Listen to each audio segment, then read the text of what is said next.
জয়গুরু ইষ্টপ্রাণ দাদা ও মায়েরা, আজ 26শে আগস্ট বুধবার ভাদ্র পরিক্রমার আজ নবম দিনে আমরা জেনে নেব দেশবন্ধু চিত্তরঞ্জন দাসের ঠাকুর দর্শন কাহিনী।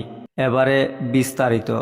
ঋষি শ্রী অরবিন্দের ছোট ভাই বারীন্দ্রনাথ ঘোষের কাছে পাবনা সৎসঙ্গ আশ্রমের কথা শুনে শ্রী শ্রী ঠাকুর অনুকূলচন্দ্রের সাথে সাক্ষাৎ করার জন্যে আগ্রহী হয়ে ওঠেন দেশবন্ধু চিত্তরঞ্জন দাস।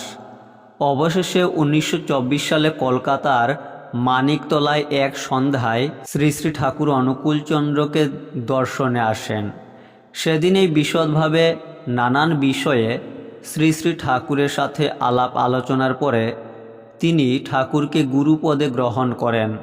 পরে তিনি বলেছিলেন, অসংখ্য বাধা বিঘ্ন আর সমস্যার মধ্যে যখন আমি শ্রী শ্রী ঠাকুরের কাছে এলাম, তিনি মুহূর্ত মাত্র চিন্তা না করে কয়েকটি কথায় আমার সব সমস্যার সমাধান করে দিলেন।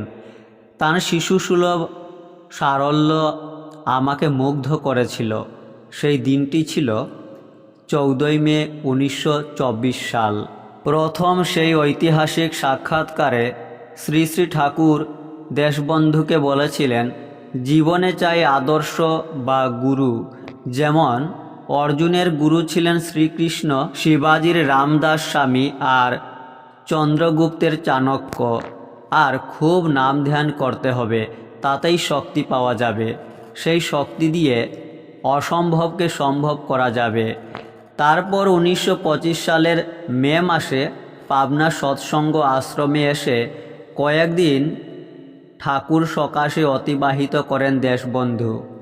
ঠাকুরের ভাবধারা অনুযায়ী এরপর যখন তিনি দেশ সেবার নতুন পরিকল্পনায় ব্রতী হচ্ছিলেন, নিয়তির নিষ্ঠুর পরিহাসে সে বছরেই দার্জিলিংয়ে ইহলোক ত্যাগ করেন দেশবন্ধু। তারিখটি ছিল 16 জুন 1925। সুখসাগরে মুহ্যমান হয়ে পড়েন ঠাকুর। কত কিছু ভেবেছিলেন তিনি দেশবন্ধুকে নিয়ে। কথা প্রসঙ্গে তাকে উদ্দেশ্য করে ঠাকুর বারবার বলতেন, আমার কথা বলার জন্য আমি একটাই মুখ পেয়েছিলাম। ভিডিওটি প্রচুর শেয়ার করতে পারেন। জয় গুরু।